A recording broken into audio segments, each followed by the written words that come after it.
Before we wrap up, I want to transition down the hall. I don't know the acoustics or the I don't know the map of City Hall or where Mayor Lucas's office is compared to Frank White's office. But let's move on down there. Um, you know, Mayor Lucas got a lot on his plate right now. A lot. It seems like more than he can chew at times between the 35th and Prospect situation now it's extended to the grocery store issues there. Stadiums, property tax really ain't his thing, but people gonna blame him anyway because it's under his tenure as being mayor. But the small businesses, they are upset at Mayor Lucas for and this happened in the spring and top of the summer because they were gearing up for enforcement on ATVs and trying to get that situation together.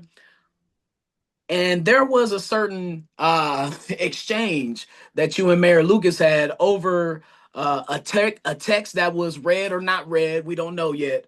But how do you feel like Mayor Lucas is really handling this rift he has with the small businesses in Kansas City? Are those people getting fed up as well as like the Kansas Cityans compared to Frank White?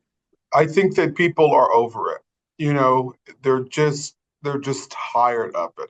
And Manny's, that's an institution in Kansas City. And if they're having to close their doors at 8 because people don't want to come downtown anymore, that's an issue. That's an issue, right? And then the whole tech saga, I think it's funny. I think it's funny on a multitude of levels. Number one, that had there was a message in that part of our story, absolutely, that people are reaching out to their elected officials and they're not getting adequate responses. That was the gist of that portion of the story. But the bottom line is that they have real concerns, and so I always think it's funny that that is what became the conversation, right? About the text messages. And what wasn't the conversation was the real issue. And if you notice at the end of that reel that took off, we say we tried to address the real issues facing Kansas City. But the mayor, he told us that he had an event to go to, and he did. And we've played the clip back, and he goes into our comments and says that thing that he tried to talk about it. No, he never tried to talk about crime when he marched into our studios.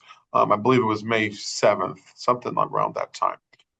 He never did, and so that's the concern: is that these people are frustrated. It's the same thing that's happening, and then you had the property crime, the break-ins of these small businesses, and then you had, of course, the ATVs and all of that stuff happening. It was just sort of like a culmination moment where people are upset and they're voicing their opinions, and I think it's a multi-layered situation where you do have to recognize that the police department is not ran by the city.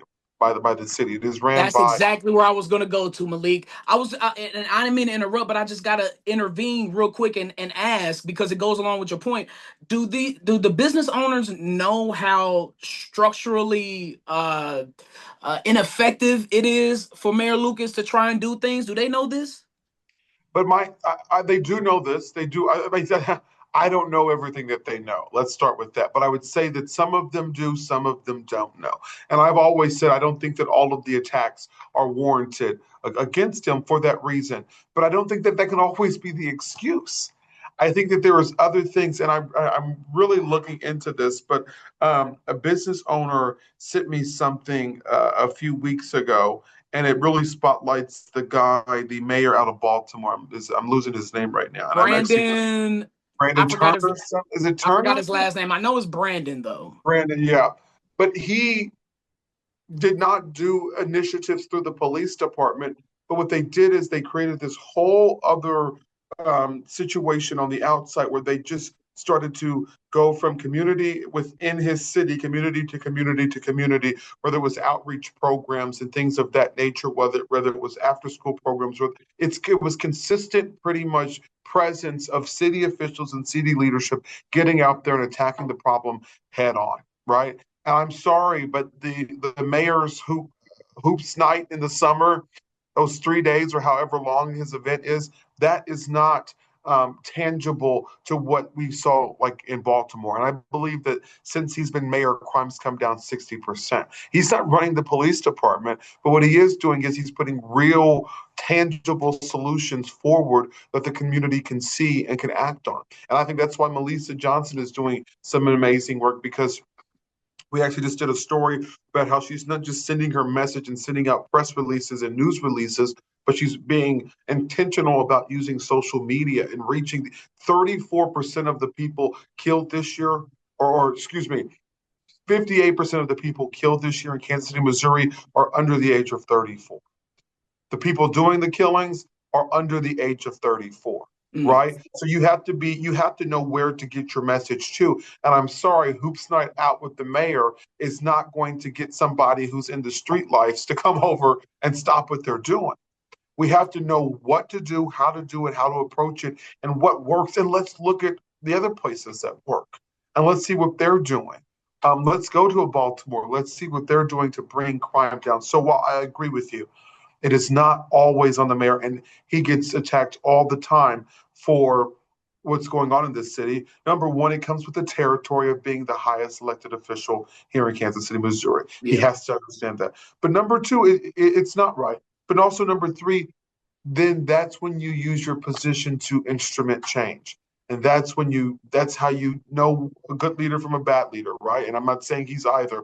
I'm just simply saying when you feel like you're powerless, that's when you become the most powerful, when you can put people on your side to work with the police board of commissioners, work with the governor, get the governor out here, do different things to make people believe that things are happening. Because when you have, I just did a story last week of a condominium in the River Market, right? Lady's been broken in 3 times in a gated area and she's leaving.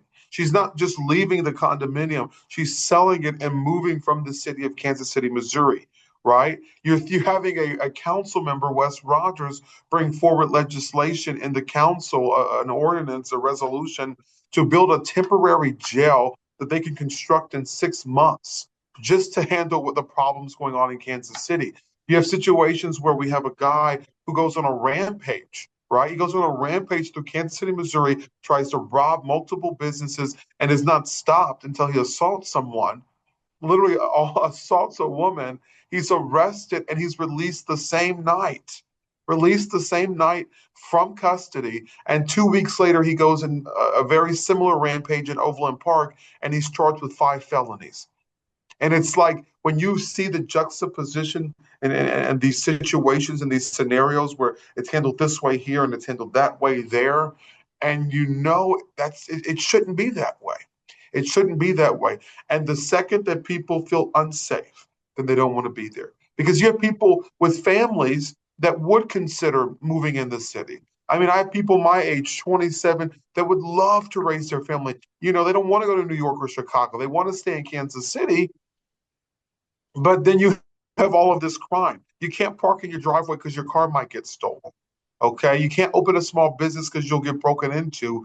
And I mean, let's be honest, the stipends that the city was sending out, was it $3,000, $5,000 to these small businesses to fix repairs for break-ins? Well, it didn't cover all of the small businesses. And let's be real, that money is late.